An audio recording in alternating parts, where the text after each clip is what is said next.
नमः पार्वती पते शिव हर हर महादेव।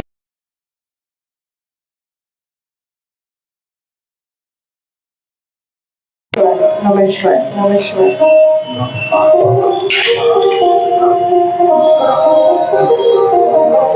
भगवान गणेश जी को याद करते हुए उनके चरणों में शीश झुकाते हुए महादेव जी को नमन करते हुए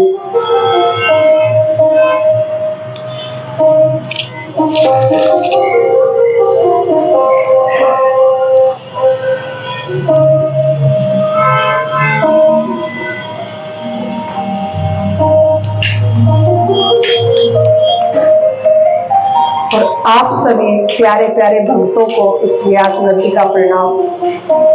आप सबको नमन करते हुए आज हम दूसरे दिवस की कथा में प्रवेश कर रहे हैं।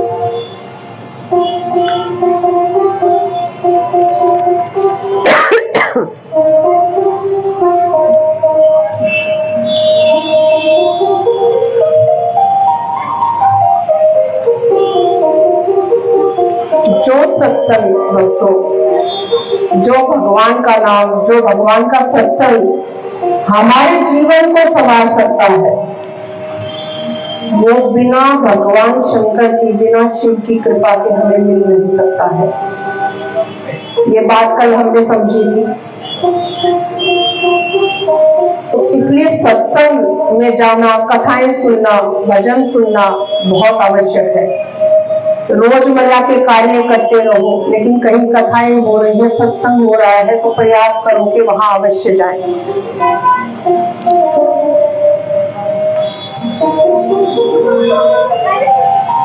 मैं सत्संग पर इतना जोर क्यों दे रही हूँ, क्यों जरूरी है सत्संग पे जाना?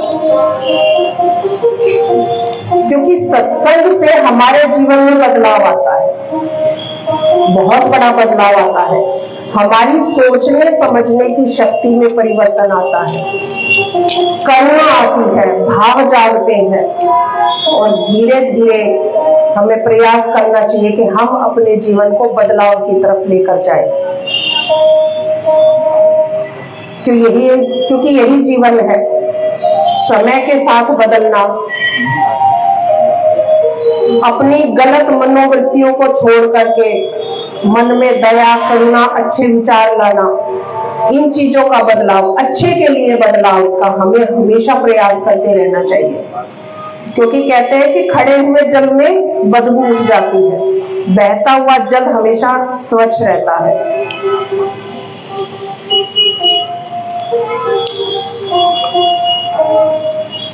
मुझे लग रहा है फूलों की जैसे आ रही।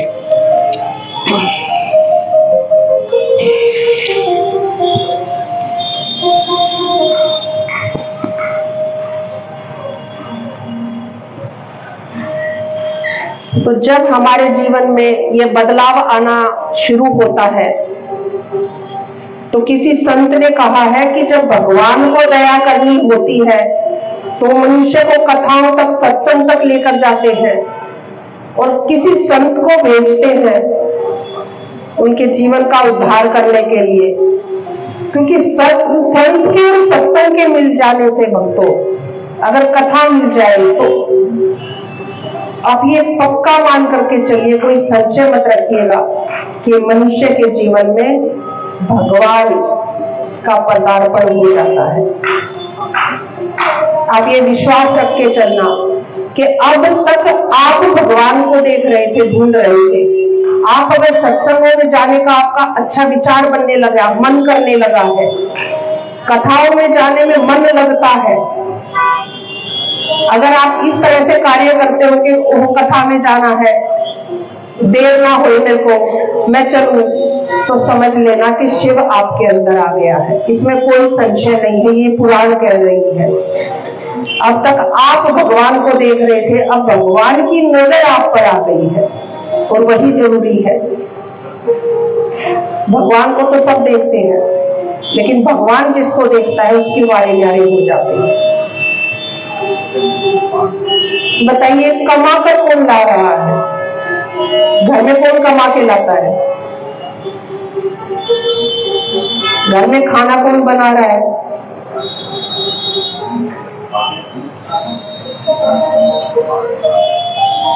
अक्सर बोला जाता है कि पुरुष कमा के ला रहे हैं, औरत घर संभालती है। ये व्यवस्था है, लेकिन अगर आत्मज्ञान की बात करें तो सब आत्मा है। जरूरी थोड़ी है कि इस जन्म में आप स्त्री बने हो तो अगले जन्म में भी अगर आप स्त्री ही बनोगे, स्त्रीलिंग में आओगे, पुल्लिंग में भी आ सकते हैं।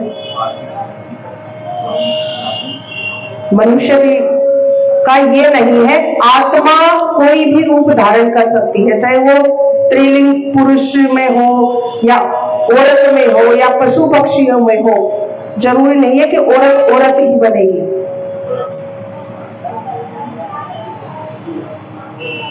तो ये आत्मज्ञान जब हमारे अंदर आ जाता है, जब शिव हमारे अंदर आ जाते हैं, तो चाहे कमाने वाला है, चाहे खाना बनाने वाला है, चाहे कथा करने वाला है और चाहे कथा सुनने वाला है, वो सब शिव है। कोई अंतर नहीं है उसमें, कोई भेद नहीं है उसमें। और जब तक हमारे अंदर ये शिव रूपी श्वास चल रही है दोस्तों, तब तक हम जिंदा हैं। और जिस दिन ये शिव हमारे अंदर से निकल गए तो केवल शव बच जाता है। अब शव से मेरा अर्थ ये नहीं है कि मनुष्य मर जाता है, वो पशुओं की भांति जीता है, बस उठता है, खाता है और फिर सो जाता है, फिर उठेगा, खाना बनाएगा, खाएगा या काम करेगा, सो जाएगा। ऐसा क्या किया कि लोग आपको याद करें? अपने कर्म करो, अच्छे करो कर्म, जिसमें 4 लोग अगर आपको जाने। जरूरी नहीं है कि आपका दुनिया में नाम हो, मैं वो बात नहीं कह रही। अगर आपको 20 लोग जानने वाले हैं, आपके रिश्तेदार, आपके आस पड़ोस के, तो वो क्या सोचते हैं? ऐसी करुणा, ऐसी दया, ऐसी छाप हमें छोड़कर जानी चाहिए। और ये कब होती है? जब शिव हमारे अंदर आते हैं। तो भक्तों, हमें प्रयास करना चाहिए और वो तभी हो पाएगा जब भगवान में, आपके आराध्य देव में आपका पूर्ण समर्पण होगा। और पूर्ण समर्पण इतना आसान नहीं है। हम कहने को कहते हैं कि हम भगवान के हैं, भगवान हमारे हैं। इसकी आवाज फिर गई।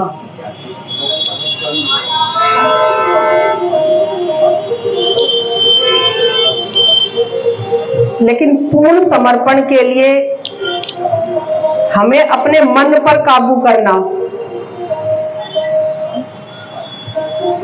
वो बहुत आवश्यक है और वही बहुत मुश्किल भी है। मन कितना चंचल है। आज ये मन है आपको कथा में लेके आया है, मन ही लेके आया है। कल को कुछ और काम करवाएगा। नहीं, आज रहने देती हूँ, आज कमर में दर्द हो गया, बैठे बैठे आज आराम करती हूँ। लेकिन भगवान के नजदीक कब जा पाओगे? जब इस मन पर विजय प्राप्त करोगे, इस मन की नहीं मानोगे, इस मन को मारोगे। वो है असली समर्पण। आज मनुष्य, बहुत सारे लोग हैं, बहुत सारी औरतें हैं जो डिप्रेशन का शिकार है, कि बहुत टेंशन है, घर में बहुत दुख है। ये दुख क्या है? हमारे कर्मों का विधान है। भगवान ने नहीं दिया दुख, बस वो हम बोलते हैं। भगवान कभी भी दुख नहीं दे सकते हैं। आप अपने बच्चों को दुख दे सकते हो? आपने जिन बच्चों को पैदा किया है, आप उनको दुख दे सकते हो? बताओ, नहीं दे सकते हो। खुद भूखे रह जाओगे, लेकिन बच्चे को, एक रोटी होगी तो बच्चे को खिलाओगे। वो तो परम पिता परमात्मा है, दुख दे ही नहीं सकते हैं। ये बात पक्की तरह से अपने मन में धार लो। एक कांटा भी अगर चुभता है, बहुत बड़े दुख की बात नहीं कर रही, अगर एक कांटा भी चुभा है तो हमारे कर्म का फल है, सिर्फ और सिर्फ हमारे कर्म का फल। इसलिए भगवान ने कर्म करना हमारे वश में छोड़ा है। और उसके लिए हमें क्या प्रदान किया है? विवेक, बुद्धि।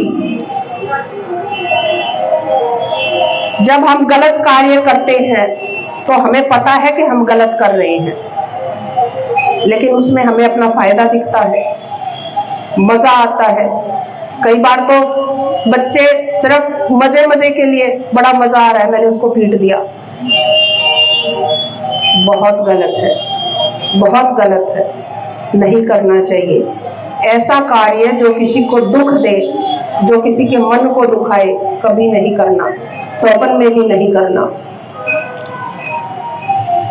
अब आता है भक्तों, जैसे मैं बता रही थी कि कर्म का फल, कर्म का फल ऐसे है जैसे एक फूल के चक्कर में कंस का जन्म हो गया। फूल तो हर कोई तोड़ लेता है कहीं से, लेकिन वो पाप का भागी बनता है वो मनुष्य। अगर आप किसी दूसरे की बागवानी से, किसी दूसरे के घर से फूल तोड़ रही हो, तो उसको चोरी से कभी मत तोड़ो, कभी नहीं। थोड़ी सी आवाज हल्की सी खोलना है बेटा, चला म्यूजिक चला दो थोड़ा सा साथ साथ में।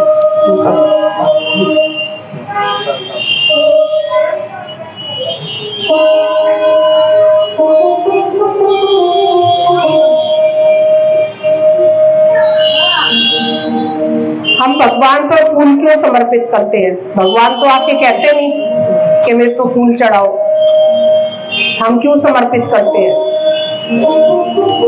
और उससे भी पहले जरूरी है कि फूल कैसे समर्पित किया जाए। छोटी छोटी व्यवस्थाएं हैं, अगर हम भक्ति में, अगर हम भगवान को मनाने चले, दिया जलाते हैं, फूल चढ़ाते हैं, तो फूल को कैसे चढ़ाए? बहुत साधारण सी बात है। पंखुड़ियां हो तो दोनों हाथों से समर्पित कर देते हैं चरणों में, फूल कैसे चढ़ाएं? हम हमेशा फूल मंदिर में सजाते हैं, चढ़ाते नहीं हैं, क्योंकि फूल का मुख हमारी तरफ होता है और डंडी भगवान की तरफ होती है। हमें दिखना चाहिए वो मंदिर बहुत सुंदर लग रहा है, भगवान जी बैठे फूलों के बीच में कितने प्यारे लग रहे हैं। नहीं, पंखुड़ियां हमेशा भगवान की तरफ हो। भोले बाबा के शिवलिंग पे भी जब चढ़ाओ तो पंखुड़ियां शिवलिंग पे हो, डंडी हमारी तरफ हो। ऐसे ही अपने घर के मंदिर में भी कान्हा जी को सजाते हो, भोले बाबा को सजाते हो, माता रानी के आगे फूल अर्पित करते हो, तो हमेशा इसी तरह से फूल चढ़ाइए। तो भक्तों, जैसे मैंने कहा कि फूल के चक्कर में बिना मांगे किसी के बाग बगीचे से एक पत्ता भी नहीं तोड़ना, चाहे तुलसी पत्र हो या फूल हो। अगर हमारे गमले में बोया है, हमारे घर में है, तो कोई बात नहीं। मैं तो अपने घर की तुलसी माता से भी मांग के ही तुलसी लेती हूँ, भोग के लिए तुलसी चाहिए होती है, फूल भी मांग के लेती हूँ। तो किसी और के घर से अगर फूल तोड़ लिया तो आपको हमेशा आज्ञा लेकर ही तोड़नी चाहिए, क्योंकि पूर्व समय में अप्सराओं के नृत्य लीला करवाने वाला एक सेवक था, उसने बिना मांगे जो है फूल तोड़ा और अगले जन्म में उसको कंस का रूप लेके पैदा होना पड़ा। कितना अत्याचारी था वो। तो कहते हैं बिना पूछे कोई कार्य इस तरह का भगवान के लिए, बहुत सारे लोग हैं। जैसे अब पिछले साल की बात बताऊं, हमारे मंदिर के सेवक है, एक बच्चा है नीरज राणा, जिसके पूरे बच्चों की टीम बनाता है और कावड़ लेके आता है। शायद जानते भी होंगे आप लोग, कुछ एक जो मंदिर से जुड़े हैं।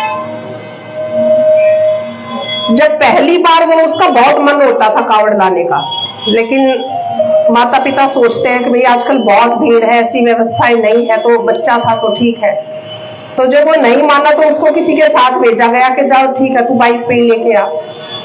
बाइक पे वो लेके आया है 2 गंगा जल की बोतलें, सच में बात है। और ये मंदिर के सामने बाइक खड़ी करी और वो जैसे ही अंदर आया तो एक बोतल गायब, कोई गंगा जल ही चुरा के ले गया। अब क्या करेगा उस गंगा जल का वो, बताओ।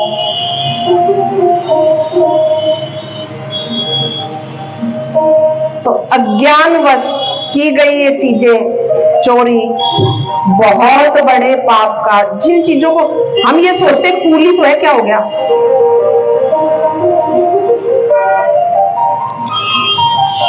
बहुत बड़े पाप के भागी बनते हैं भक्तों।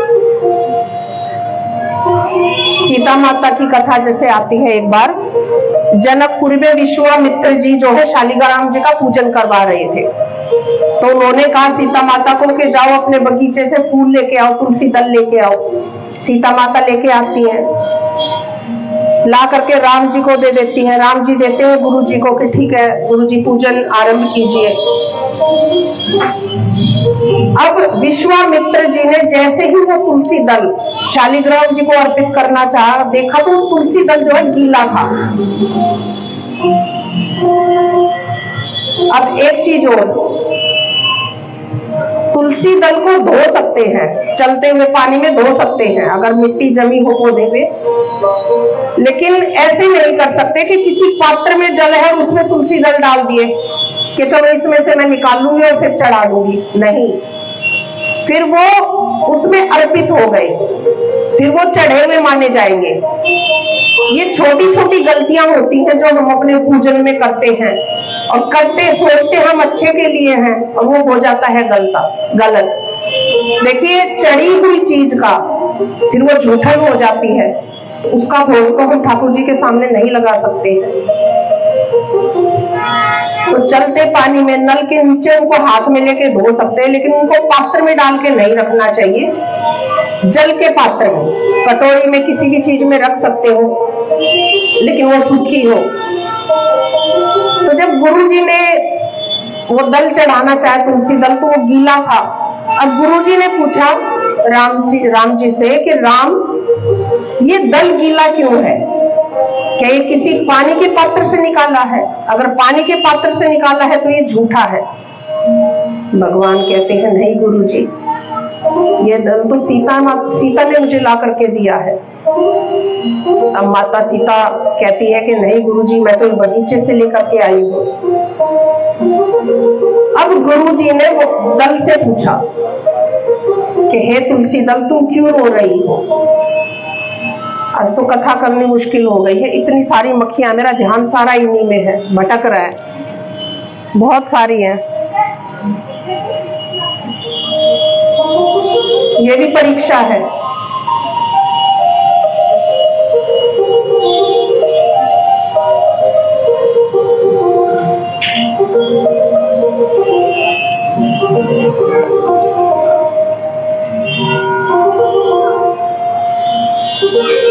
अब वो तुलसी दल जवाब देता है कि गुरुदेव, मेरी कुछ सखियां यानी कि कुछ तुलसी दल जो है वही वाटिका में भूमि पर गिर गई है।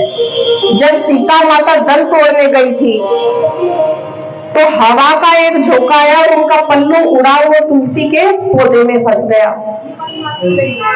और उसी से कुछ तुलसी दल जो है वो भूमि पर गिर गए।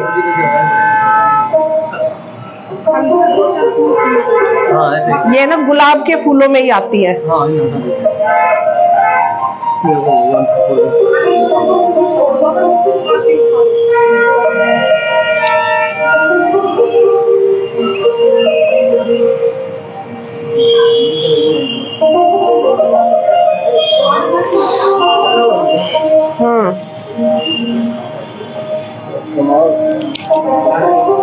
बंद कर दे थोड़ी देर उसको।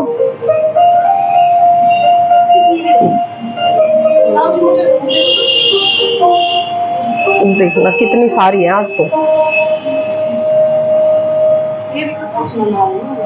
हाँ ये कथा ही सुनने आई है मुझे लगता है। पर सुनेंगी तो जब जब कथा होएगी। मेरा ध्यान तो पूरा मक्खियों में है, देखो।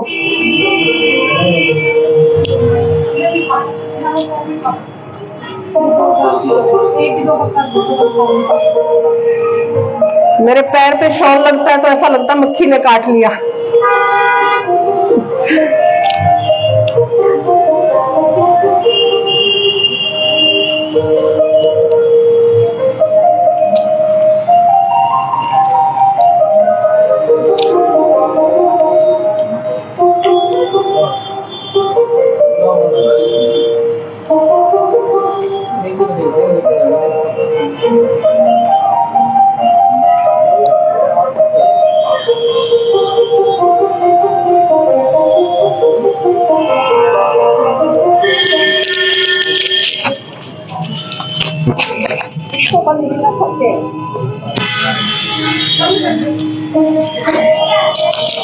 वो टूट करके गिर गए, भूमि पर गिर गए।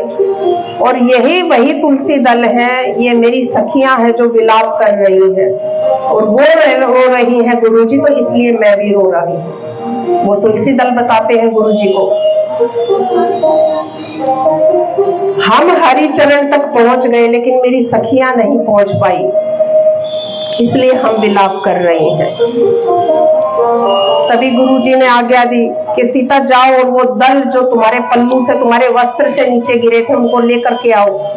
सीता माता जाती है और जो भूमि पर गिरे हुए जो दल थे, तुलसी के दल थे, उनको लेकर के आती है। तब गुरु विश्वामित्र जी ने वो तुलसी दल भगवान को समर्पित किए। और आज भी हिंदू धर्म में रविवार के दिन तुलसी नहीं तोड़ी जाती है, ये हम सबको पता है, क्योंकि वो दिन रविवार का दिन था। इसलिए कहते हैं कि तुलसी दल कभी भी खराब नहीं होते हैं। तो रविवार को अगर आप पहले दिन या तो भोग के लिए तुलसी दल तोड़ के रखो, एकादशी है, आप हर रोज ठाकुर जी को भोग लगाते हो, रविवार के दिन, एकादशी के दिन तुलसी दल नहीं तोड़ने चाहिए। तो गमले में गिरे हुए, आसपास भूमि पर गिरे हुए तुलसी दल भी हम प्रयोग में कर सकते हैं। तो भक्तों,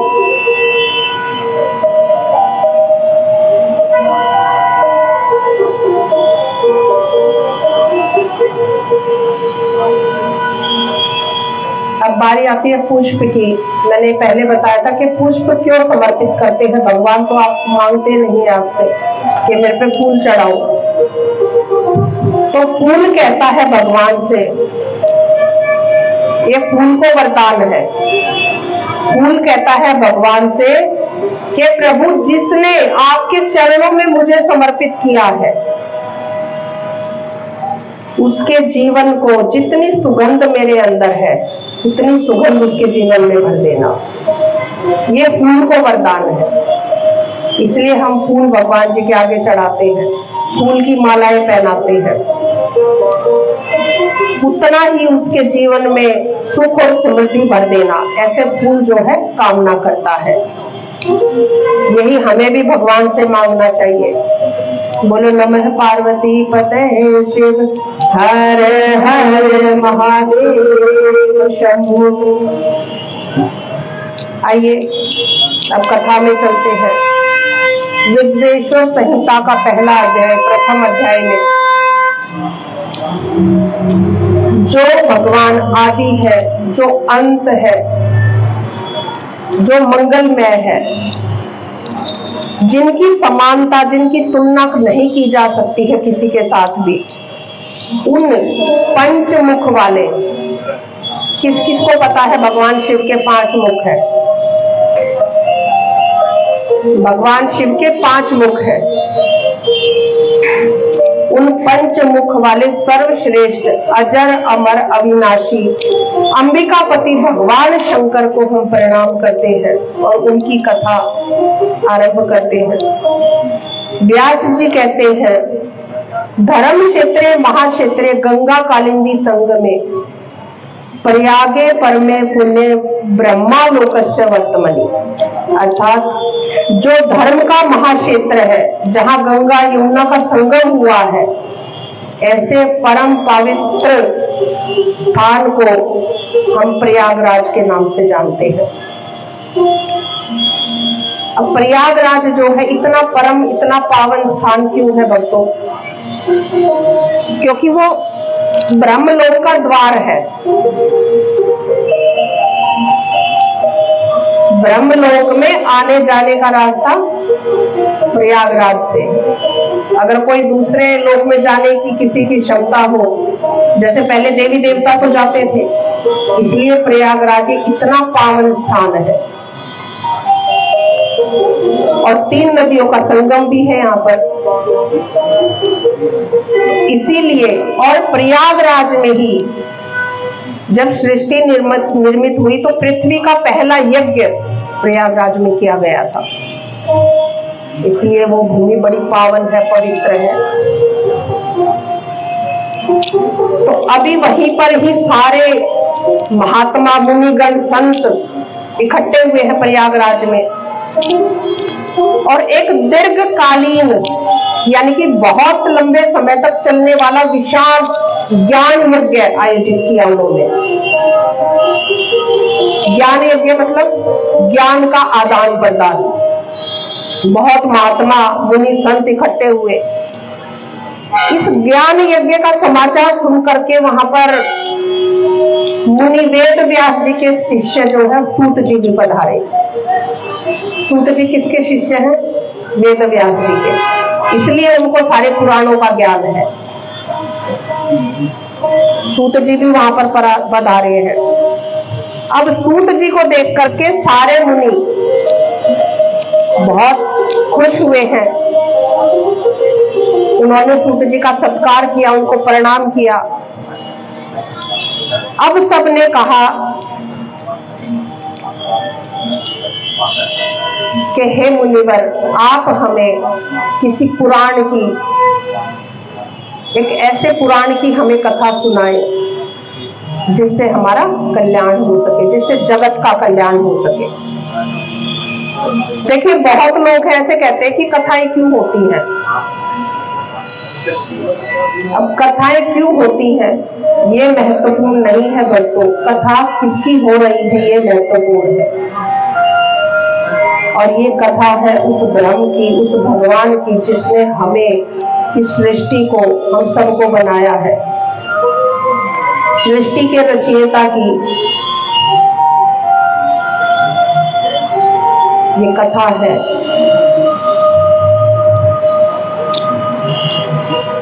और उस कथा के माध्यम से हम उस परमपिता परमात्मा को, उस शिव को, उस शंकर को जान सकते हैं। अब जानना क्यों जरूरी है? अब आप कहोगे कि जानना क्यों जरूरी है? क्योंकि देखिए, जिस कंपनी में अगर कोई नौकरी करता है उसके बॉस को ही ना जानो, बॉस से जान पहचान होगी, 4-5 बार सर करोगे तो तरक्की हो सकती है। बॉस की नजरों में आ जाओगे तो तरक्की संभव है, जल्दी होगी। इस तरह से हम जिसकी बनाई हुई सृष्टि में रह रहे हैं, उनकी कथाओं को जानना, उनके बारे में जानना, उनके चरित्र को जानना इसलिए बहुत ज्यादा जरूरी है। उन भगवान के नाम का जप करना बहुत जरूरी है भक्तों। क्योंकि देखिए, कंपनी के बॉस के आगे तो आप झूठी भी चमचागिरी करोगे तो वो चल जाएगा, लेकिन इस बॉस का नाम लेना वो तो समझ जाएगा। सच्चिदानंद स्वरूप है वो, सच को मानते हैं, सत्यम शिवम सुंदरम है, स्वयं सत्य है वो भगवान, तो उनके आगे तो झूठ चल ही नहीं सकती है। तो भक्तों, इसलिए कहते हैं कि अच्छे अच्छे कर्म करो, भगवान को भजो हमेशा, नहीं तो हमारे किए हुए कर्म वापस लौट करके आते हैं। क्योंकि जिस सृष्टि को, जिस भगवान ने बनाया है वही सृष्टि को चला रहे हैं, तो उनको पता है कि जिस पेड़ को, जिस पौधे को तुम लगाओगे तुम्हें फल वही मिलेगा। आम लगाओगे आम मिलेगा, बबूल लगाओगे बबूल मिलेगा, और कुछ नहीं मिलना। फल तुम वही पाओगे जैसे कर्म करोगे। अब जो है सब ऋषि मुनि इकट्ठे होकर कहते हैं कि हे रोमहर्षण सूत जी, आप बहुत महाज्ञानी हैं। आप अपने गुरु वेद व्यास जी से संपूर्ण पुराण का पूरी विद्या आपने उनसे प्राप्त की है, तो आप कथाओं के भंडार हैं। आप भूत वर्तमान भविष्य सब बात जानते हैं। तो हे सूत जी, घोर कलयुग आने पर मनुष्य अपने पुण्य कर्मों से दूर हो जाएंगे, इतना हमें पता है। दुराचार में फंस जाएंगे। हर व्यक्ति झूठ बोलने में अपने आप को कुशल समझेगा कि वो मैंने तो बहुत महान काम कर दिया है, देखो मैंने झूठ बोला और अगले ने मान भी लिया, तो इसमें खुशी समझेंगे। पहले तक देखिए, अब से 20, 30, 25 साल तक भी लोग, पंचायतें होती थी, कोई कानून व्यवस्था तो नहीं थी, जुबान की वैल्यू होती थी। जो व्यक्ति ने बात बोल दी वो बोल दी, उससे फिरते नहीं थे। और उससे भी पहले ऋषि श्राप दे देते थे। श्राप कैसे देते थे? बोल के ही तो देते थे और वो फलित हो जाता था। आशीर्वाद देते थे, वो भी फलित हो जाता था। जुबान की वैल्यू थी, उनके अंदर भगवान का नाम था। पाप कर्मों से डरते थे, नरक से डर लगता था। आजकल के बच्चे कहते हैं नरक किसने देखा है, अब तो जी ले, जबकि ये नहीं पता कि वो अपना कर्म बिगाड़ रहे हैं। तो भक्तों, यही बता रहे हैं ऋषिगण कि आजकल के इस युग में लोग लोभी हो जाएंगे, कामी हो जाएंगे, माँ बाप को छोड़कर स्त्री की बात सुनेंगे, पराये धन को हड़पने की इच्छा रखेंगे, दूसरों की निंदा करने में बहुत खुशी महसूस होगी, हिंसा करेंगे और अपने शरीर को ही अपनी आत्मा समझेंगे। वे मूर्ख, नास्तिक और पशु बुद्धि रखने वाले होंगे। अब देखिए, वर्णों की व्याख्या बताई है ऋषियों ने। 4 वर्ण हैं, ब्राह्मण, क्षत्रिय, वैश्य और शूद्र। कहते हैं कि चारों के चारों वर्ण, उनके काम निश्चित किए गए थे शास्त्रों में, धर्म के अनुसार चलने के लिए काम निश्चित किए गए। जैसे ब्राह्मणों का काम था शिक्षा देना, धार्मिक कर्म कांड करना। तो कलयुग जब आएगा तो उसमें ब्राह्मण कैसे हो जाएंगे? उसमें लिखा हुआ है सबसे पहले कि घोर कलयुग में ब्राह्मण लोभी होंगे, वेद बेचकर जीविका चलाएंगे, तीनों काल की संध्या उपासना से दूर होकर के ज्ञान से शून्य हो जाएंगे और मद से मोहित होकर अपनी जाति के कर्म कांड छोड़ करके दूसरों को ठगेंगे और कृषि का कार्य करेंगे। पहले पंडित लोग किसान नहीं होते थे, किसानी का कार्य, कृषि का कार्य नहीं करते थे। अब क्षत्रिय कैसे होंगे? क्षत्रियों में शौर्य का अभाव होगा। देखिए, क्षत्रियों के क्या काम होते थे? युद्ध लड़ना, ब्राह्मणों की गौवों की रक्षा करना। तो उनमें शौर्य की ही कमी हो जाएगी क्षत्रियों में। गो और ब्राह्मणों की रक्षा ना करने वाले होंगे, धर्म का त्याग करने वाले होंगे और पाप कर्मों में लिप्त हो जाएंगे। ये कलयुग का प्रभाव है।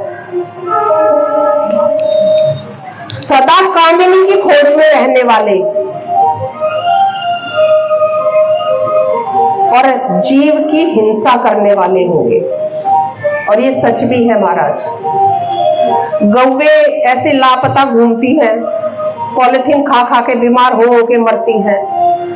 500 रुपए की शराब की बोतल में पैसे जा सकते हैं, लेकिन 10 रुपए का गऊ का चारा नहीं डाल सकते हैं।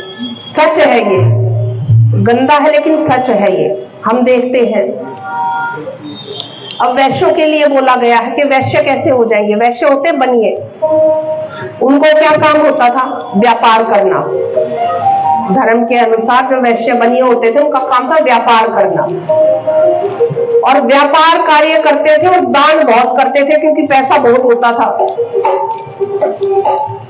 जितने कुएं, धर्मशालाएं, तीर्थों में धर्मशालाएं देखी हैं, अधिकतर अग्रवाल धर्मशाला, ये धर्मशाला मतलब बनियों की ही ज्यादा होती थी पहले। कुएं खुदवाना, बावड़ी खुदवाना, ये वैश्यों का ही काम होता था। तो कलयुग में कैसे हो जाएंगे? संस्कार से भ्रष्ट होंगे, अपने धर्म को त्याग करने वाले, कुमार्ग पर चलने वाले होंगे, धन कमाने में मग्न होंगे और नाप तोल में गड़बड़ करेंगे, कुत्सित बुद्धि रखेंगे नाप तोल करने में। पराई स्त्री के साथ कामरत और मलिन विचार वाले होंगे। कुएं, धर्मशाला, तालाब ना बनवाकर सत्य कर्म और धर्म का त्याग करने वाले होंगे। अगर हमें अपनी इस कलयुग के प्रभाव से बचना है तो दान बहुत आवश्यक है। और वैश्य लोग ही थे जो दान करते थे, लेकिन ऐसा नहीं है कि सिर्फ वैश्यों के ही लिए दान कहा गया है, दान सबके लिए कहा गया है।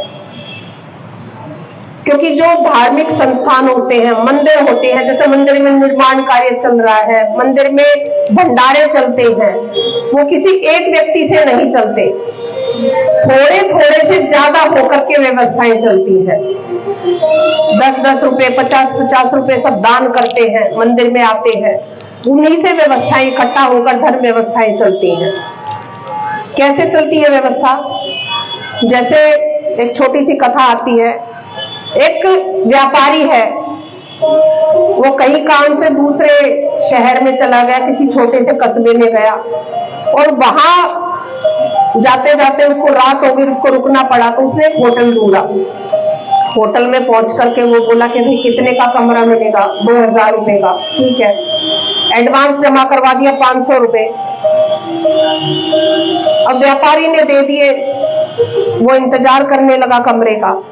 अब होटल वाले ने सोचा कि 500 रुपए मुझे दूध वाले को देने हैं, मैं उसकी उधार चुका देता हूं। वो गया और अपने दूध वाले को 500 रुपए दे करके आ गया। अब दूध वाले ने सोचा कि बनिए से राशन लिया था, उसकी उधारी बाकी है, ये 500 रुपए जाता हूं, उसको उधार चुका देता हूं, नहीं तो खर्च हो जाएंगे।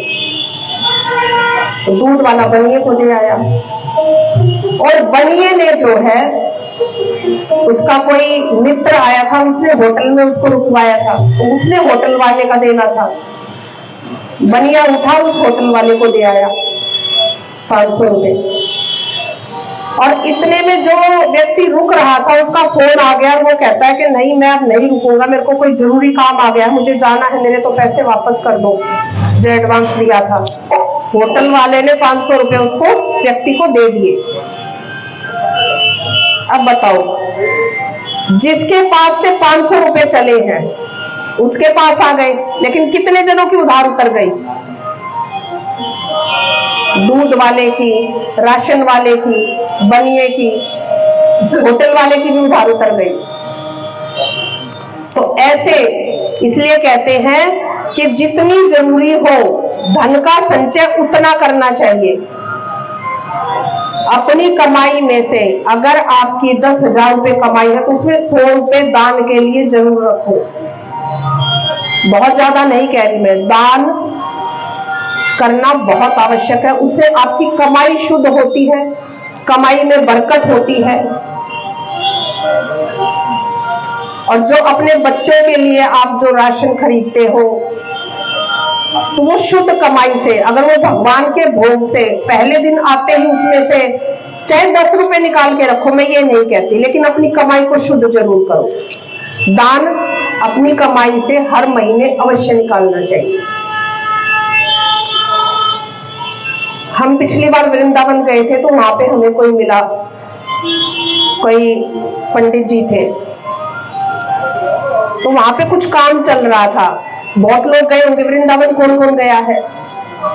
तो बाके बिहारी जी के मंदिर में वो पूरा चांदी का सजा रहे हैं, नक्काशी करके चांदी चढ़ा रहे हैं।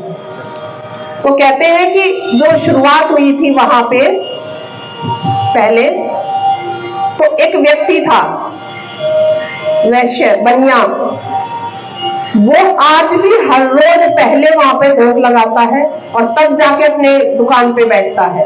और अब उसका व्यापार इतना बड़ा है कि संभाले नहीं संभलता। और उसने व्यापार की शुरुआत कैसे की थी? छोटी सी दुकान की, कान्हा जी से पार्टनरशिप करके। और वो कहता है मैं हर रोज अपने पार्टनर से मिलने जाऊंगा। और आज तो करोड़ों में, लाखों में कमाई है। और कान्हा जी आपका और मेरा 50-50। तो आज भी वो ईमानदारी से उसका 50% वहां पर देता है और 50% जो मुनाफा होता है उसका 50% वो अपने पास रखता है। तो ऐसे ऐसे भी लोग हैं। तो भक्तों, दान अवश्य करना चाहिए। अब आया है शूद्रों के बारे में। उनके लिए लिखा गया है कि वो अपना कार्य छोड़ करके सारे कार्य करेंगे। शूद्रों का क्या काम था? सेवा करना। ब्राह्मणों की निंदा करेंगे, कुमारगामी होंगे। कुमारगामी तो चारों वर्णों के लिए कहा गया है। कामासक्त हो जाएंगे, वो भी अपने धर्म से गिर जाएंगे, ऐसा कहा गया है। दूसरों से द्वेष रखने वाले होंगे, और कुटिल स्वभाव के होंगे। कुटिल स्वभाव होता है, आप चाहे उनकी कितनी भी मदद क्यों ना कर लो अच्छा भाव रख के, लेकिन वो आप पे दया नहीं करेंगे समय आने पर, ऐसे स्वभाव के हो जाएंगे। अपने मनमाने ढंग से जीवन को जिएंगे, ऐसा कहा गया है। अब स्त्रियों के बारे में लिखा गया है कि स्त्रियां जो है कलयुग में पराये सदाचार से परे और कुत्सित हाव भाव में तत्पर होगी, यानी कि अनजान व्यक्तियों से बात करना, उसमें उनको लज्जा महसूस नहीं होगी। बिना जाने दोस्त बना लेना, अपनी निजी जानकारी साझी करना,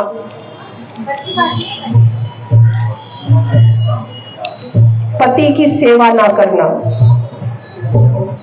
पहले स्त्रियां आती थी तो पति के सुबह पैर भी छूती थी, शाम को हो सकता है पैर दबाती हो। आजकल उल्टा है।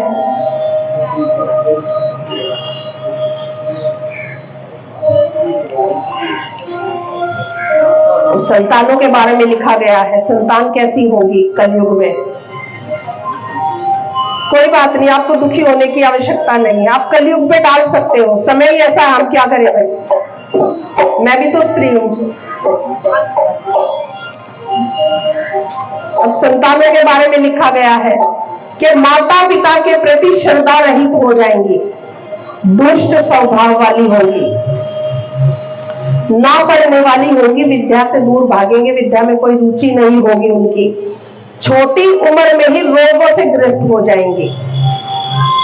और सच में ऐसा, अभी तो कलयुग की शुरुआत है, हॉस्पिटलों में जाके देखो बच्चों के वार्ड भरे पड़े हैं, और ऐसे ऐसे रोग, 5-5 साल के बच्चे की किडनी खराब है, 7 साल के बच्चे को शुगर है, जो बड़ों में भी पहले नहीं सुनने को आती थी, अब बच्चों में आ रही है वो चीजें। तो कलयुग का प्रभाव है भक्तों, इसलिए कहते हैं कि इस प्रभाव से सिर्फ और सिर्फ हमें कौन बचा सकते हैं? भगवान। हम हर चीज कलयुग पर नहीं टाल सकते कि कलयुग है तो ऐसा है। जैसे मैंने पहले कहा था, युग में हम जरूर पैदा हुए हैं कलयुग में, लेकिन कलयुग की एक बहुत सुंदर बात भी है। और पहले जो युग गए हैं तीनों, सतयुग, द्वापर, त्रेता, उनमें बड़ी तपस्या करनी पड़ती थी तब भगवान मिलते थे, और कलयुग में बहुत आसान है भगवान को पाना। कलयुग केवल नाम आधारा, सिर्फ नाम का जप करने से आप भगवान को पा सकते हो। पहले तपस्याएं करते थे, हजारों साल भगवान दर्शन देते थे। अब लोग कहेंगे क्या भगवान दर्शन देंगे कलयुग में?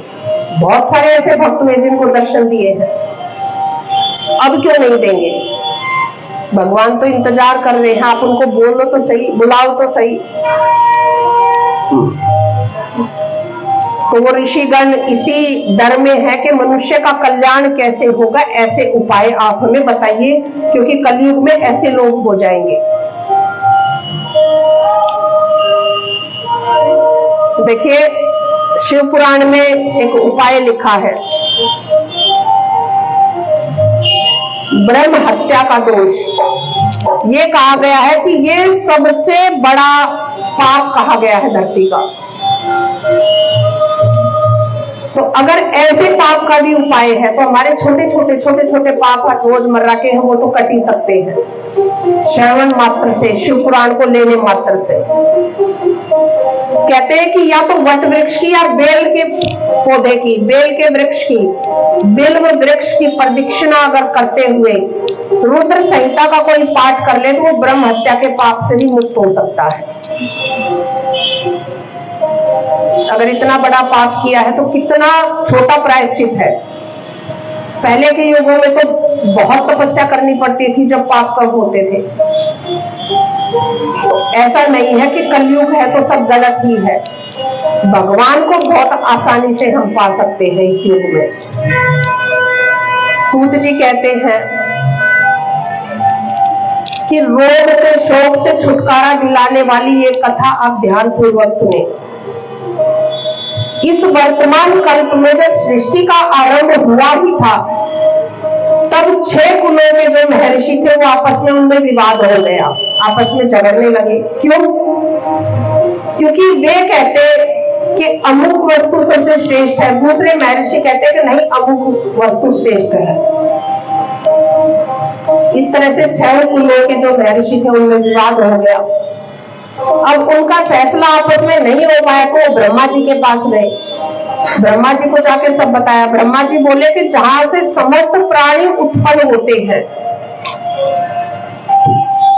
जहां से स्वयं ब्रह्मा विष्णु और रुद्र इत्यादि उत्पन्न हुए हैं, वही महादेव, वही संपूर्ण सृष्टि के पालक रचयिता है और वही सबसे श्रेष्ठ है। उन्हीं के पास जाकर के, उन्हीं के चरणों में जाओ तो आपका कल्याण हो जाएगा। वही श्रेष्ठ है, सबसे श्रेष्ठ वही है।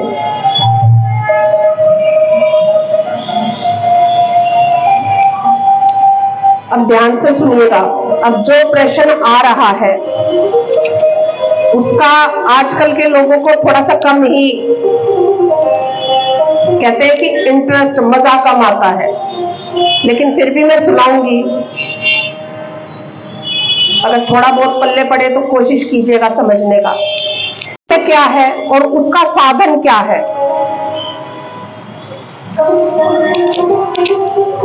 आप ये बताने की कृपा करें। ब्रह्मा जी बोले कि शिव पद की प्राप्ति ही साध्य है। अगर भगवान शिव का पद अब मिल जाए तो वही साध्य है और उनकी सेवा साधना है। देखिए, क्योंकि भगवान की कृपा किए बिना तो स्वयं भगवान भी नहीं मिल सकते, भगवान ही कृपा करते हैं, तभी आप यहाँ पर इस कथा सुनने को आए हैं। भगवान शिव की कृपा आप लोगों पर है, तभी आप यहां तक आ पाए हैं। तो वही साध्य है, इसलिए वही रास्ता दिखाते हैं और वही साधन है। कैसे? शिव की सेवा करके भी जो कुछ पाने की चाह ना रखे, वो सच्चा साधक है। सच्चा साधक किसको कहा गया है? भगवान की सेवा करे। देखिए, मंदिर में लोग बहुत सेवक हैं, इधर शनि धाम में भी बहुत सेवा करते हैं। हम भी आते हैं तो हम भी भगवान के दर्शन चलो ये मांग लेते हैं, और कुछ अगर मांगने का ना हो तो ये कहेंगे भगवान घर में सुख शांति रखना। मांगेंगे जरूर, आदत से मजबूर है।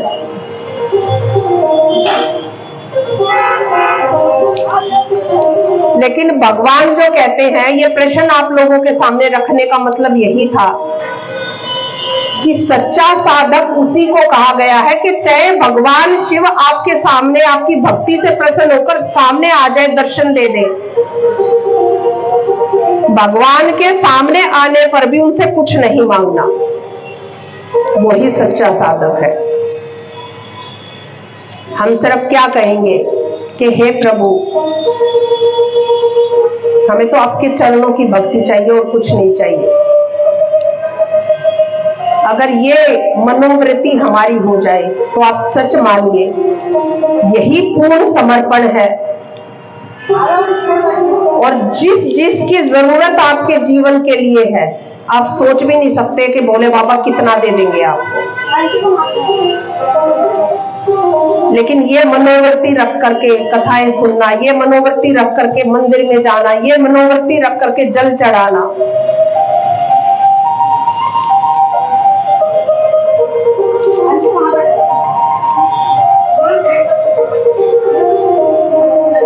वही सच्चा साधक है। नाम जब कौन कौन करता है? हाथ खड़ा करो।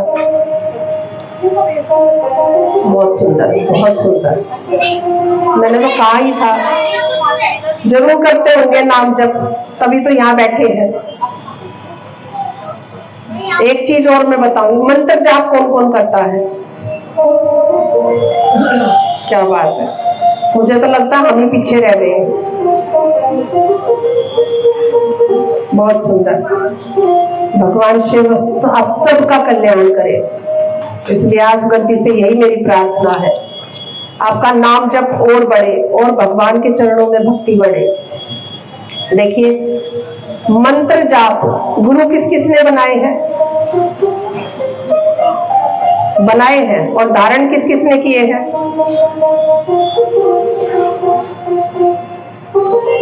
गुरु को धारण किया जाता है, गुरु को बनाया नहीं जाता। जिन गुरुओं को बनाया जाता है वो गुरु आपको बनाते हैं। गुरु को हमेशा धारण करो। गुरु मंत्र जिनके पास है, वैसे तो आपके गुरुओं ने हो सकता है बता भी दिया हो, लेकिन लोगों के कल्याण के लिए, जैसे मैं कहती हूँ कि कथाएं तो चलती हैं, लेकिन उनके साथ साथ जो पढ़ने में, जो अध्ययन में आता है, जो हम छोटी छोटी दिनचर्या में जो कार्य करते हैं, उनमें अगर गलती हो जाए तो प्रयास ये रखना चाहिए कि वो गलतियां सुधर जाए, ताकि उसका आपको पूर्ण फल प्राप्त हो सके। तो जो मंत्र जाप होता है भक्तों, वो होता है स्वच्छ अवस्था में। जैसे नहाए धोए धुले हुए कपड़े पहने तभी आप पूजा करने बैठे तो अपनी माला करो। एक बार भी अगर आप बाथरूम को गए हो, जाकर के आए हो, सोच नहीं गए हो, बाथरूम जाकर के आए हो, तो वापस आप 3 बार कुल्ला करके अपने हाथों को और पैरों को धो के आप माला जाप, मंत्र जाप कर सकते हो। लेकिन अगर आप सोच करके आए हो तो आप माला को हाथ नहीं लगा सकते, बिना माला के भी मंत्र जाप नहीं कर सकते हो। फिर आप नाम जाप लो। सबके आराध्य देव हैं तो उनके सबके मंत्र हैं। मंत्र शुद्ध अवस्था में जपो हमेशा। नाम तो आप सोच करते हुए भी जप सकते हो। सोच कर रहे हो तो भी नाम चल सकता है आपके मन में। सोच करते करते मृत्यु हो गई तो आजकल तो बहुत सुनने में आया है, बाथरूम में मर गया, गिर के मर गए, बहुत सुनने में आता है। और कहते हैं अंत समय में जिसका नाम आपकी जीवा पे है वो उसी के लोक को जाएगा। तो नाम जाप का तो इतना बड़ा प्रभाव है भक्तों। मैंने सोच इसलिए कहा कि सबसे अशुद्ध अवस्था मनुष्य की वही होती है। तो इसका मतलब यह है कि हर समय हर क्षण आप नाम जाप कर सकते हो। चाहे आप खा रहे हो, आप चल रहे हो, आप काम कर रहे हो, शिव शिव शिव शिव, शाम सदाशिव, शाम सदाशिव, शाम सदाशिव, कुछ भी पकड़ सकते हो आप। राधा राधा राधा, जो भी आपके आराध्य देव है एक को पकड़ो, कल्याण हो जाएगा। जो नाम जाप नहीं करते हैं वो भी प्रयास करें। शुरुआत में यही होएगा। 1 मिनट आप घड़ी देख लेना, 1 मिनट भी नाम नहीं चला पाओगे, गारंटी लेती हूं मैं। मात्र 5-10 बार बोलोगे, इतने में ये मन भागेगा, बहुत सारी चीजें ध्यान में आएंगी। लेकिन इसी को कंट्रोल में करना है हमें। जिस वक्त याद आया उसी वक्त फिर शुरू कर दो। तो वो नाम जाप जब आपका एकत्र होने लगेगा, इकट्ठा होने लगेगा, आजकल तो वो काउंटर आते हैं छोटे छोटे, वो ले सकते हो। उससे क्या होता है कि उससे ये लगा रहता है कि आज मैंने कम से कम 1100 तो किए, तो इसको 1000 रुपए कैसे लेके जाऊं, क्योंकि उसमें गिनती दिखती है हमें। तो शुरुआती के लिए तो ये बहुत अच्छा साधन है वो काउंटर। उंगली में फंसा के रखो और शिव शिव शिव शिव शिव शिव जपते रहो। उससे आपको रहेगा रोज के 10,000 नाम हमें लेने ही लेने हैं।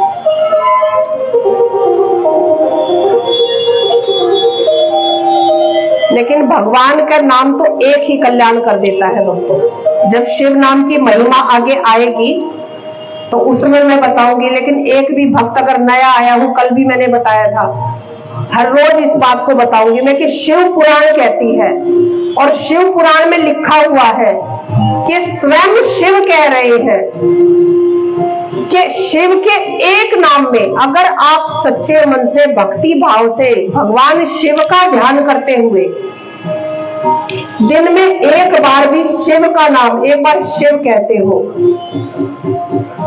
तो जीवन में जितना वो नाम आपका उद्धार कर देगा, जीवन में उतने पाप आप कर भी नहीं सकते।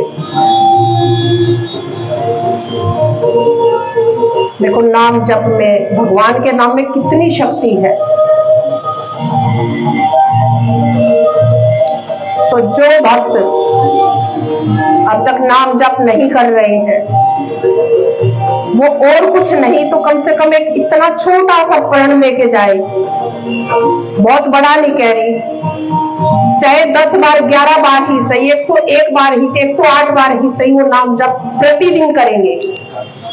बैठ के नहीं कर सकते, मैं बता रही हूं ना कि नाम जप तो आप चलते चलते, सोच करते हुए, खाना खाते हुए, काम करते हुए, कपड़े धोते हुए, पोछा लगाते हुए, कैसे भी कर सकते हो। प्रयास करो नाम चलाने का। एक देवता को पकड़ो, एक आराध्य देव होना चाहिए, चाहे आप माता रानी के भक्त हैं या कान्हा जी के हैं या राधा जी के हैं या शिव भगवान के हैं, एक को पकड़ो, कल्याण हो जाएगा, मानो मेरी बात को। तो भक्तों, ये नाम का इतना महात्म है। कथाएं सुने, कीर्तन सुने, नाम जब चलने लग जाएगा तो वही सच्ची सेवा है। और एक चीज, जैसे पार्थिव शिवलिंग बनाना, किस किस को पता पार्थिव शिवलिंग पता है क्या होता है? शनि धाम में हर साल आयोजन होता है पार्थिव शिवलिंग का। पार्थिव शिवलिंग होता है मिट्टी का शिवलिंग बनाना। स्वच्छ मिट्टी लेते हैं, उससे शिवलिंग बनाते हैं। मेरे चैनल को सब्सक्राइब करना। मैं हर रोज घर में बेलपत्र पौधे गमले में लगा रखा है, पौधा है, उसके नीचे हर रोज पार्थिव शिवलिंग बनाते हैं। एक आधा दिन छूट भी जाता है, यहाँ बैठ के झूठ नहीं बोल सकते हैं। प्रयास करती हूँ कि नित्य बने। सावन में हर रोज बनते हैं, लेकिन उससे फिर महादेव की कृपा है कि प्रयास करती हूँ कि नित्य बने, लेकिन बीच में छूटते भी हैं। तो उसमें रील्स हैं, उसमें वीडियो है कि आप कैसे पार्थिव शिवलिंग बना सकते हो। बहुत ज्यादा देर का काम नहीं है। पार्थिव शिवलिंग बनाए। और महाशिवरात्रि जो अब आने वाली है, 15 की है महाशिवरात्रि, 15 की है ना? हाँ जी। तो उस पे महारुद्राभिषेक, पार्थिव शिवलिंग निर्माण, उनका पूजन, उनका विसर्जन, सब कुछ। घर में तो आपके मन में ये भी आ सकता है कि हो सकता है गलती हो गई, या तो पंडित जी होंगे, अपना पार्थिव शिवलिंग आप बनाओगे यहीं बैठ के, वो मंत्र बोलेंगे, आपकी अच्छे से पूजा होगी। जो भक्त महारुद्राभिषेक करना चाहते हैं वो भी नाम लिखवा सकते हैं, इधर अपना नंबर नाम देके जा सकते हैं। बहुत बड़ा महात्म है पार्थिव शिवलिंग का, ये आगे मैं आपको बताऊंगी, अभी आएगा।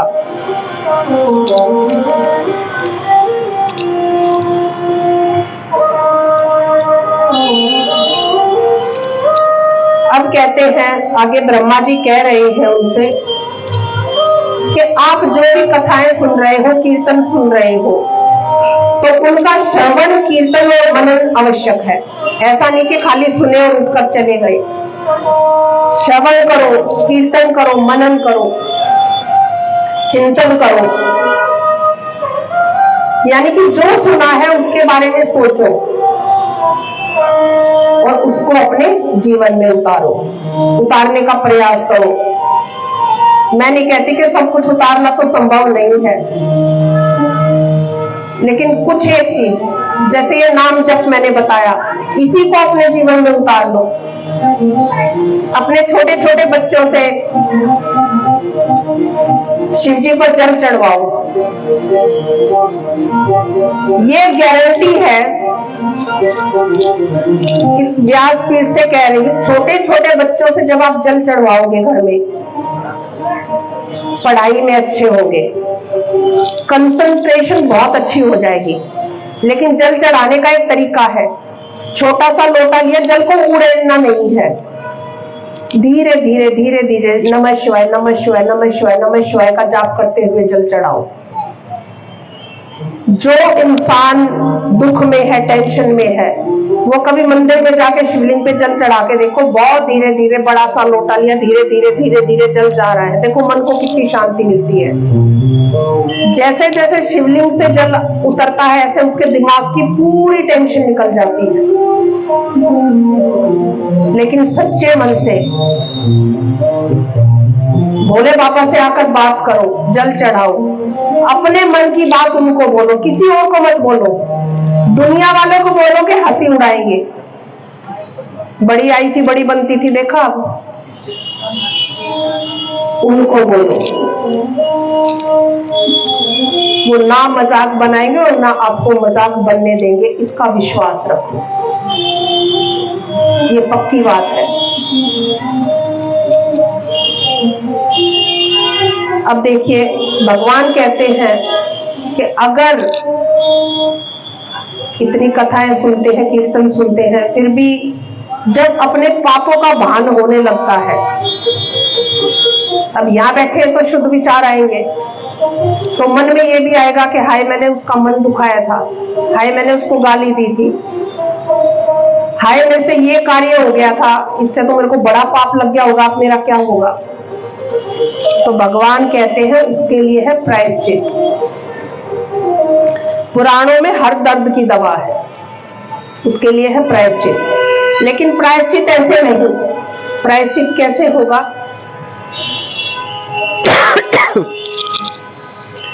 प्रायश्चित होने से मनुष्य निष्पाप हो जाता है,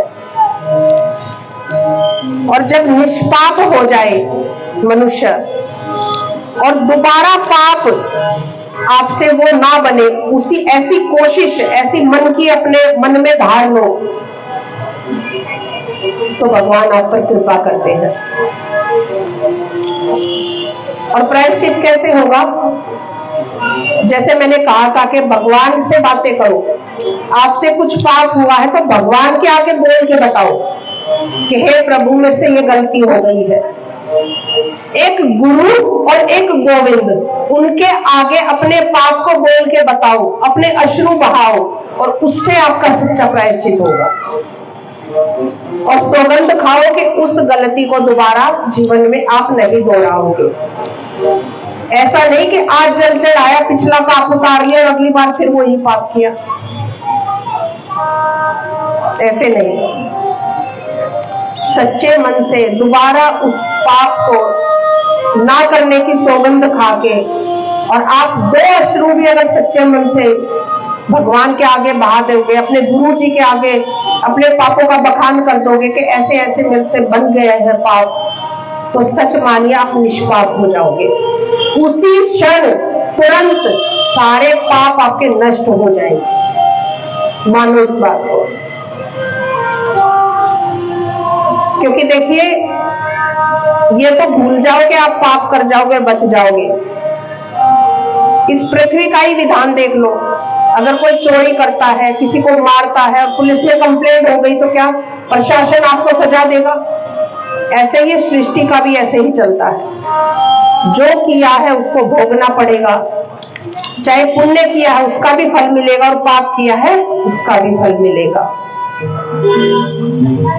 तो किए हुए पापों का प्रायश्चित करें, और आगे ना करने की सौगंध खाते हुए आप भगवान के आगे जो है अपना शीश झुकाए। बोले नमः पार्वती पते शिव हरे हरे महादेव शंभो। अब हम चलते हैं शिवलिंग की उत्पत्ति। शिवलिंग की उत्पत्ति कैसे हुई?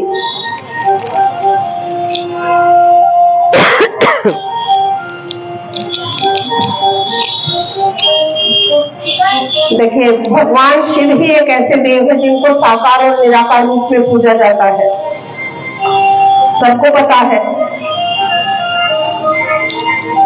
उनका साकार रूप, उनकी मूर्ति और उनका निराकार रूप शिवलिंग के रूप में हम उनको पूजते हैं।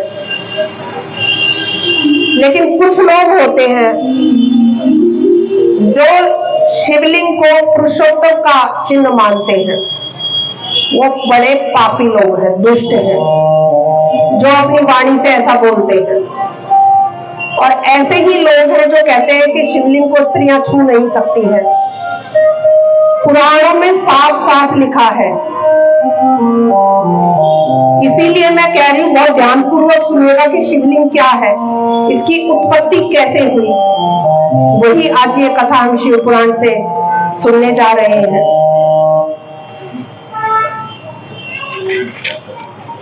नंदिकेश्वर जी की सुना रहे हैं कि बहुत ही पूर्व कल्प में जो है, बहुत दिन जब पूर्व कल्प के व्यतीत हो गए, तब एक बार ब्रह्मा जी और विष्णु जी में आपस में द्वंद्व हो गया, लड़ाई हो गई। कैसे हुई लड़ाई? एक बार ब्रह्मा जी सृष्टि की रचना करने के बाद भ्रमण करते करते जो है क्षीर सागर में पहुंच गए। जब वो क्षीर सागर में पहुंचे तो वहां पर कौन निवास करते? क्षीर सागर में भगवान विष्णु। तो वो अपनी शैया पर शयन कर रहे थे भगवान विष्णु। अब ब्रह्मा जी ने देखा कि मैं आया हूं और मुझे देखकर ये नारायण खड़ा नहीं हुआ। उनमें अभिमान आ गया ब्रह्मा जी में, क्योंकि वो सोच, अभी नया नया उन्होंने सृष्टि की रचना की है, तो उनमें बड़ा अभिमान। के लिए भी चाहिए, इतने तो बीमारी में लग रहे हैं, मैं अपना परिवार ना देखूं।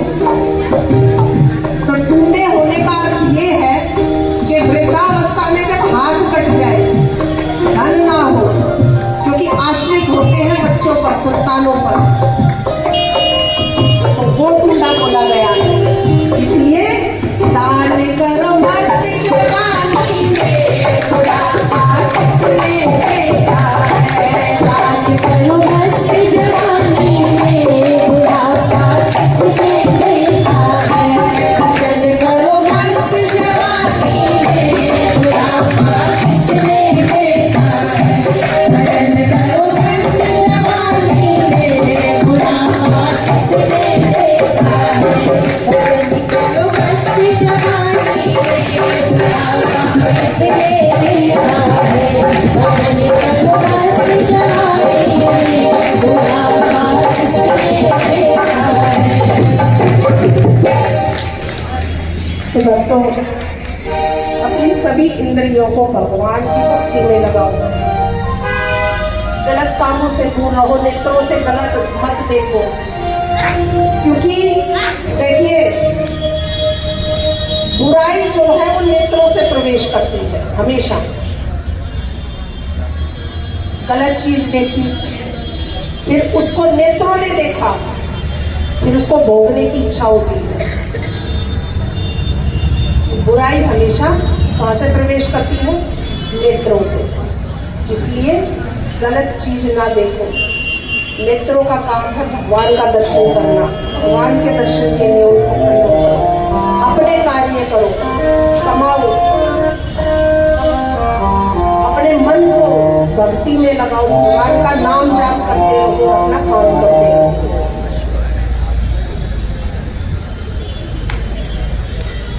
अब आगे आता है कि भगवान शिव की पूजा में कभी भी केतकी का फूल आपको नहीं चढ़ाना है। जिस भक्त को ना पता हो, भगवान शंकर पर 1000 गौ की हत्या का जो दोष होता है वो लगता है। अब जो है पुष्प क्षमा याचना करता है।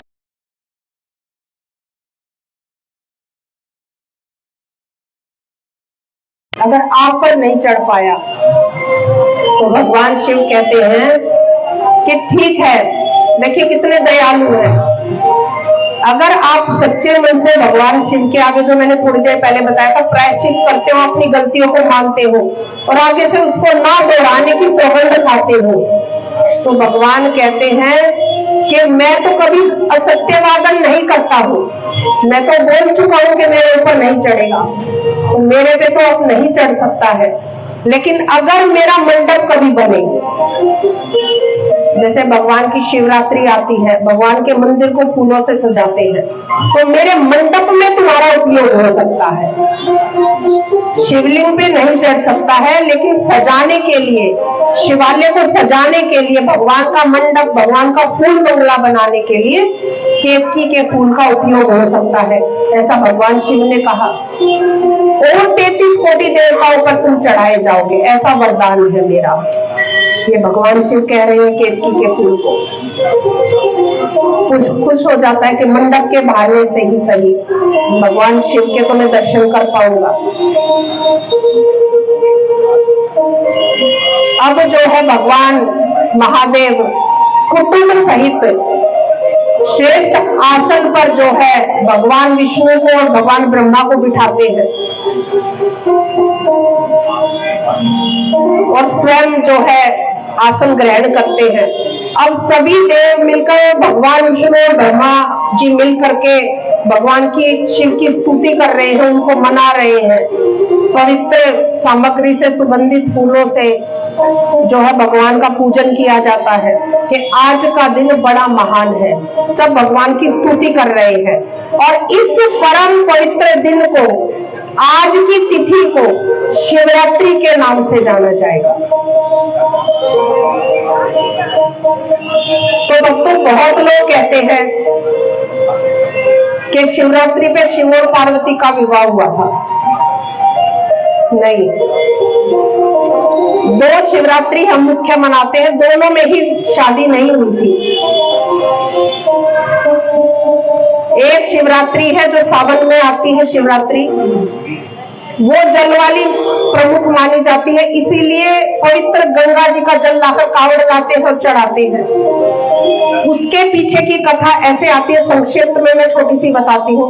जब समुद्र मंथन हुआ था तो सबने अमृत पान किया, लेकिन हलाहल विष किसने पान किया?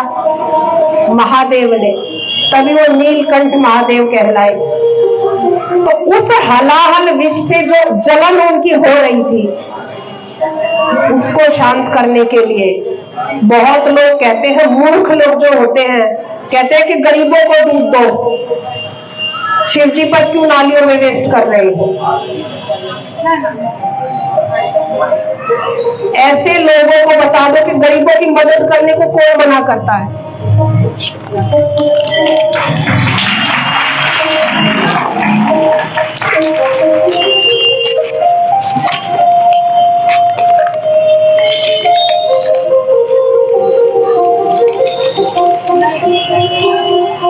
भगवान शिव पर दूध इसलिए चढ़ाया जाता है ताकि उनकी गले की जलन को, जो हलाहल विष, जो सृष्टि को बचाने के लिए, हमें बचाने के लिए जो भगवान ने पान किया, उस जलन को शांत कर सके, वो जलन शांत हो जाए। इसलिए कपकपाती ठंड में भी भगवान हिमालय पे रहते हैं, कैलाश पे रहते हैं, बर्फ में वास करते हैं और हम जल चढ़ाते हैं। मैं रोज जल चढ़ाती हूँ, तो इतनी ठंड में जब हम कपकपा रहे होते हैं तो ऐसा लगता है इतना ठंडा ठंडा जल। वो हमारे भाव है कि कैसे चढ़ाए, थोड़ा गुनगुना करके चढ़ा ले। लेकिन जो इसके पीछे की कथा वो है कि जलन पे तो गर्म पानी नहीं डाल सकते हम, इसलिए दूध शीतलता लाता है, जल शीतलता लाता, इसलिए वो चढ़ाने का उसके पीछे। अपने बच्चों को ये कथाएं सुनाया करो। बच्चे सोते हैं, जब उनको छोटी छोटी कथाएं बचपन से ही उनके दिमाग में डालोगे तो ऐसे प्रश्न नहीं करेंगे वो। पिछली महाशिवपुराण की कथा हुई थी तो एक बच्ची ने कलश उठाया था, बोली मुझे तो समझ में नहीं आता, पता नहीं दूध को क्यों वेस्ट करते, नालियों में बहा देते, किसी भूखे को ही दे दो, गरीब को दे दो। तो ये चीजें हमें अपने बच्चों को सिखानी चाहिए, हमारी संस्कृति कि उसके पीछे अगर हम भगवान को पूज रहे हैं तो उसका कारण क्या है। तो एक शिवरात्रि वो मनाई जाती है, वो वही दिन था जब उस दिन भगवान ने हलाहल विष का पान किया था, पूरी सृष्टि की, पूरे तीनों लोकों की रक्षा की थी। ऐसा विष था वो, सब कुछ भस्म हो जाता और किसी देव ने ग्रहण नहीं किया, किसी में वो सामर्थ्य नहीं था, शिव जी ने ग्रहण किया। इसलिए कहती हूँ, एक लोटा जल चढ़ाओ, देखो कैसे भाग्य उज्जवल हो जाता है आपके बच्चों का, आपका। जरूर चढ़ाना चाहिए भक्तों, हर रोज नित्य प्रति। चाहे आप किसी भी देव की आराधना करते हो, कोई भी आराध्य देव हो, बेशक राधा रानी को मान रहे हो, क्योंकि मानस में, रामचरितमानस में तुलसीदास जी कहते हैं कि बिना शिव की कृपा से आपको दूसरे देवों की भक्ति भी नहीं मिलेगी। तो जल अवश्य चढ़ाएं। हर घर में गंगा जल, तुलसी का पौधा और शिवलिंग अवश्य होने चाहिए। हर घर में बिना शिवलिंग के आपका मंदिर नहीं होना चाहिए। और मंदिर में शिव पुराण में साफ साफ लिखा है, शिव जी भगवान के शिव परिवार की मूर्ति आप रख सकते हैं, अकेले शिव भगवान की मूर्ति नहीं रखनी चाहिए, क्योंकि भगवान शिव जी को भी दक्ष ने श्राप दिया था कि वो शमशान में वास करेंगे, तो अकेले वो शमशान में वास करते हैं। इसलिए अकेले शिव भगवान की मूर्ति घर के मंदिर में नहीं रखते हैं। शिवलिंग स्थापित करो, घर में शिवलिंग रखो, रोज जल चढ़ाओ, शिव परिवार लाओ, आपके परिवार में सुख समृद्धि शांति आएगी। क्योंकि एक भगवान शिव का ही, ना ही भगवान विष्णु का परिवार, ना ही भगवान ब्रह्मा का परिवार, एक शिव भगवान का ही परिवार इतना बड़ा था। पति पत्नी बच्चे, बेटा बेटी, उनके बच्चे, बहुत बड़ा परिवार है भगवान शिव का। तो शिव परिवार की मूर्ति लाओ, उसको पूजो। आपके परिवार में भी ऐसे ही एकता, प्यार बढ़ेगा, कलह कलेश दूर होंगे घर के। क्योंकि देखिए उनके घर में, उनके परिवार में कैसे, माता का कौन है, माता किस पे सवार होके चलती है?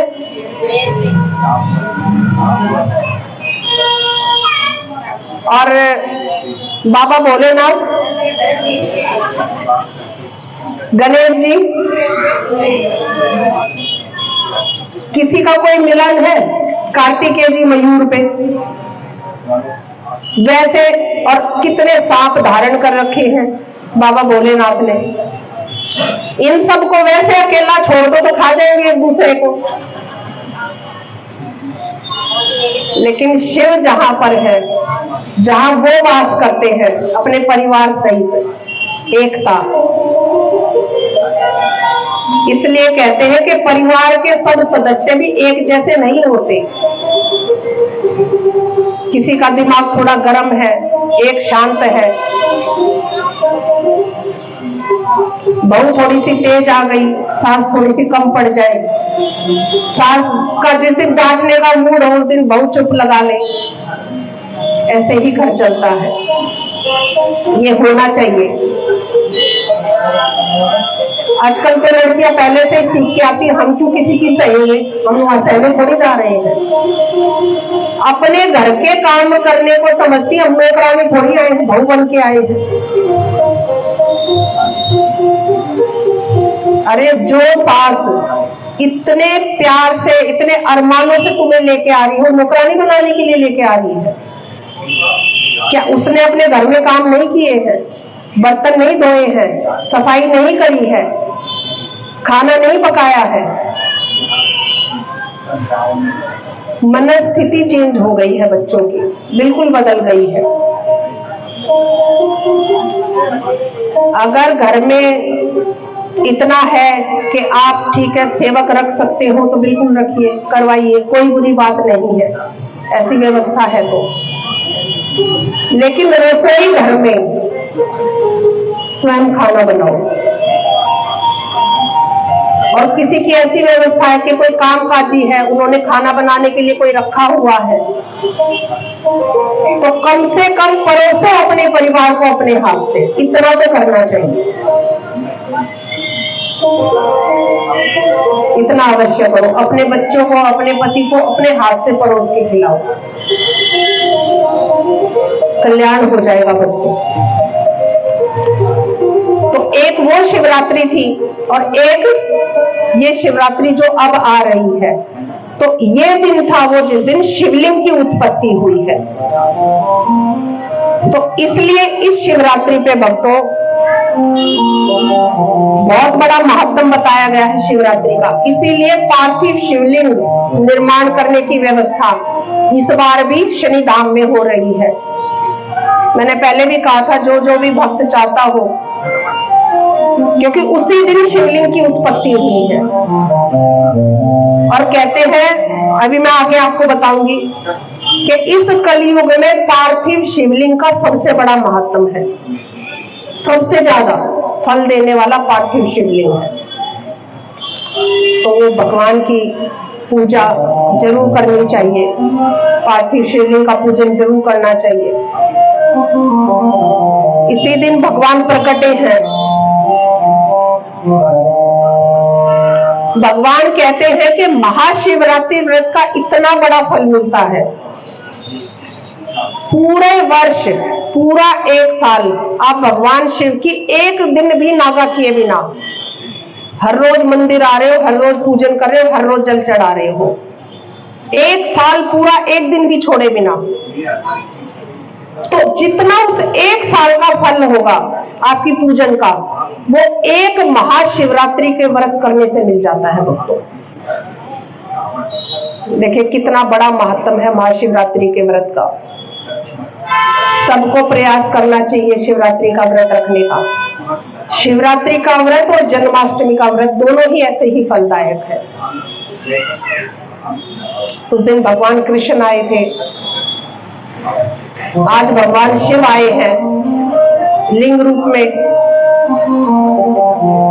तो भक्तों, जो वो अग्नि स्तंभ था, वो जो है रणभूमि में लिंग रूप में प्रकट होकर बहुत बड़ा हो गया, उसका तेज कम हो गया ताकि उसको देख पाए। अब भगवान शिव ने ब्रह्मा और विष्णु जी को कहा कि पुत्रों, जगत के लोग इसका दर्शन, इसका ध्यान, इसका पूजन करके, इसको स्पर्श करके, देखिए बहुत ध्यानपूर्वक सुनिएगा, लाभ पा सकते हैं। तो इसलिए मैं इसको, इस शिवलिंग को जो है अत्यंत छोटा करता हूं, और वो शिवलिंग छोटे रूप में आ गया। देखिए शिव पुराण में क्या लिखा है, पूजन कर सकते हैं, जल चढ़ा सकते हैं, स्पर्श कर सकते हैं, स्त्री हो पुरुष हो, इसलिए मल मल कर नहलाइए शिवलिंग को। जो हमारे शास्त्रों में लिखा है केवल वो सत्य है, किसी के सुनने कहने में मत जाओ। रील्स पे तो बिल्कुल ध्यान मत दिया करो, बिल्कुल मत ध्यान दिया करो। आधी बातें सच्ची होती हैं, आधी मिथ्या होती हैं, भ्रम फैलाया जाता है जो धर्म विरोधी लोग होते हैं उनके द्वारा। कहते हैं अगरबत्ती मत जलाओ, बांस होता है, जलाओ, खूब जलाओ। तो ये मिथ्या चीजें हैं जो फैलाई जाती है मोबाइल के द्वारा।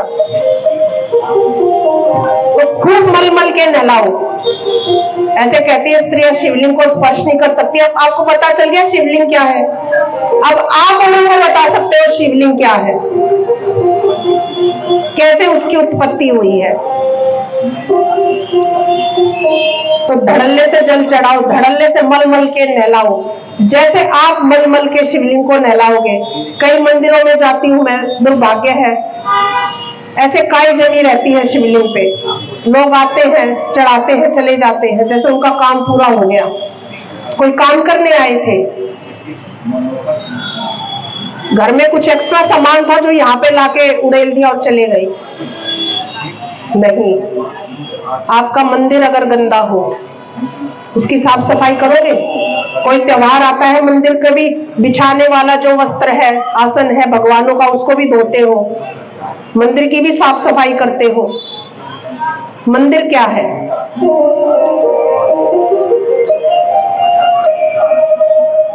घर में जो पूजन हम करते हैं उसका लाख गुना फल मंदिर में आके जल चढ़ाने का है। क्योंकि ये क्या है, अचल शिवलिंग है। एक चल शिवलिंग होता है, घर में हम स्थापित नहीं कर सकते, उसको उठा सकते हैं। ये स्थित है, स्थिर है, प्रतिष्ठित है। तो भक्तों, जितना आप बेशक भीड़ हो, जल चढ़ा पाओ ना चढ़ा पाओ, शिवरात्रि को आओ। बहुत लोग जल चढ़ाते हैं, गंदा हो गया है, नीचे बेल पत्र पड़ी है मंदिर में, वो सेवा करो। बेशक जल चढ़ाने में नंबर ना आए, मैं कहती हूँ, मैं गारंटी ले रही हूँ इस व्यासपीठ पे बैठ के, जितना फल आपको जल चढ़ाने से मिलेगा, उससे 1000 गुना फल आप लेके जाओगे। ये मैं दावा कर रही हूँ। और मैं किस बेस पे दावा कर रही हूँ? शिव पुराण कहती है, ये पुराणों में लिखा गया है। मंदिर में सेवा का फल, मंदिर में झाड़ू लगाना, मंदिर में पोछा लगाना, समझ लो आपने अपने सारे बुरे कर्म धो दिए, अपने भाग्य का निर्माण कर रहे हो आप। निर्माल्य पड़ा हो, बेलपत्री पड़ी है, उनको उठा दिया, कीचड़ मचा है, वहां पे वाइपर लगा दिया, ऐसे धड़ाधड़ लोग आते हैं, भांग धतूरा और पता नहीं कौन कौन से पत्र, बेल पत्र सब लाते हैं, चढ़ा देते, शिवलिंग दिखता भी नहीं है। फिर दूसरी माता आती है, वो उसके ऊपर चढ़ा के, वो उसके ऊपर चढ़ा के, वो उसके ऊपर चढ़ा के, केले सेब आलू गाजर पता ही नहीं क्या क्या होता है, और चलो काम खत्म हुआ, चलो। थोड़ा सा समय दो, थोड़ा सा समय दो, अच्छे से आराम से जल चढ़ाओ। जल चढ़ाने का तरीका होता है कि दूसरे को छींट ना लगे, जल को फेंकना नहीं है, उड़ेलना नहीं है, चढ़ाना है हमें। आराम से जल चढ़ाओ।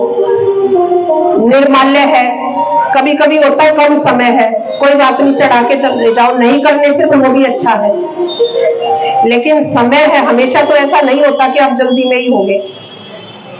उस निर्माल्य को हटाओ। मंदिर से कोई मांग लो, बाल्टी मांग लो कि निर्माल्य पंडित जी कहाँ रखे, वो ज्यादा सेवा है।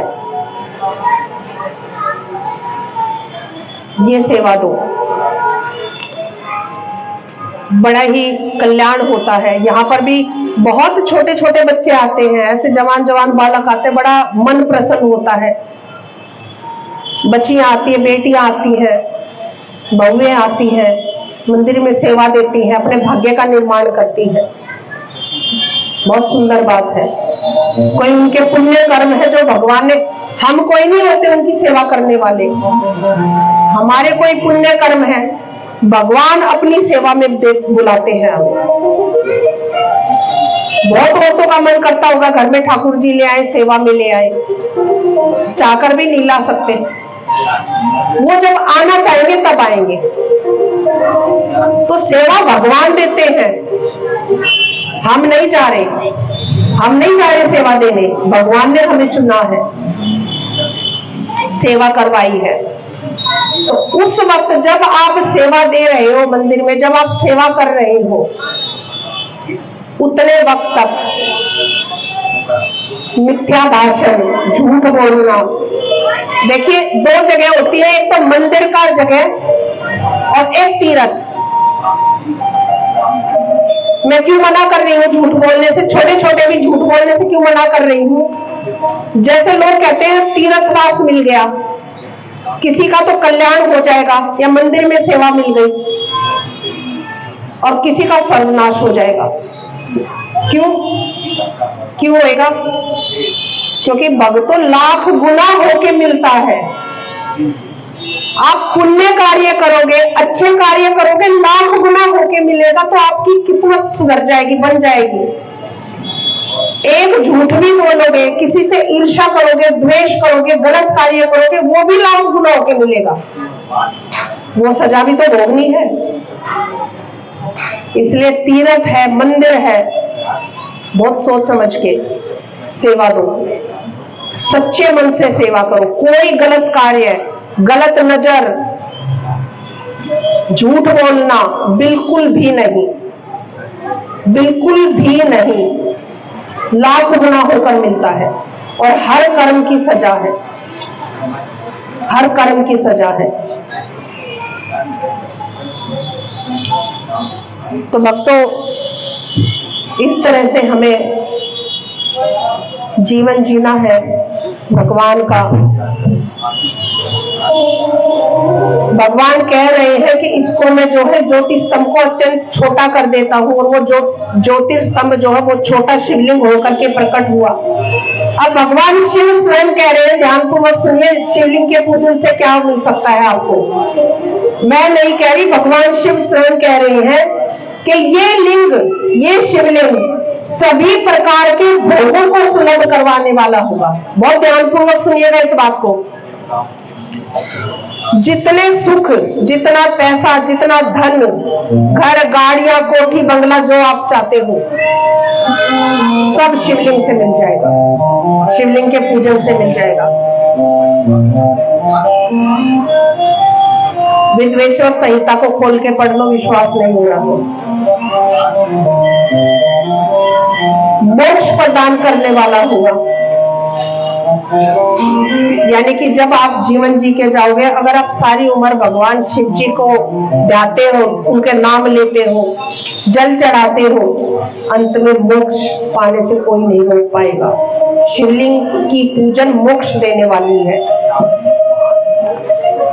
और मोक्ष देने वाला ये एकमात्र साधन है, ये शिव पुराण कहती है। अब भगवान शंकर स्वयं कह रहे हैं कि प्राणियों को जन्म और मृत्यु से छुटकारा दिलाने वाला होगा ये। हम जो 84 लाख योनियां भोगते हैं, हर योनि में तो मनुष्य नहीं बन पाते, उन योनियों से छुटकारा दिलाने वाला ये होगा। कितना आसान साधन है अपना कल्याण करने का, और ये साधन भी जो है हमें सिर्फ इस मनुष्य जीवन में ही हम कर सकते हैं। हमें क्या पता अगले जन्म में हम क्या बनेंगे। कुत्ता बन गए, चींटी बन गए, गाय बन गए, क्या हम तब जल चढ़ा पाएंगे? हम नाम जप कर पाएंगे? तो हमें अपने जीवन को व्यर्थ में नहीं गंवाना है। अब तक जितना जीवन चला गया चला गया, नाम जप पकड़ लो मेरे कहने से। हो सके तो शिवलिंग पर जल चढ़ाना शुरू करो, भगवान शिव को भजना शुरू करो। इतना बड़ा जो है इसका प्रताप है शिवलिंग को पूजने का। और ये जो शिवलिंग हुआ था, ये अरुणाचल नाम से प्रसिद्ध हुआ, भगवान शिव कह रहे हैं, क्योंकि अरुणाचल प्रदेश में हुआ था। ये अरुणाचल प्रदेश में जो भारत में है, अब तो मेरे ख्याल से चीन में शायद जा चुका है। वहां पर प्रकट हुआ, और कहते हैं भगवान शिव के वहां पर अनेक तीर्थ होंगे।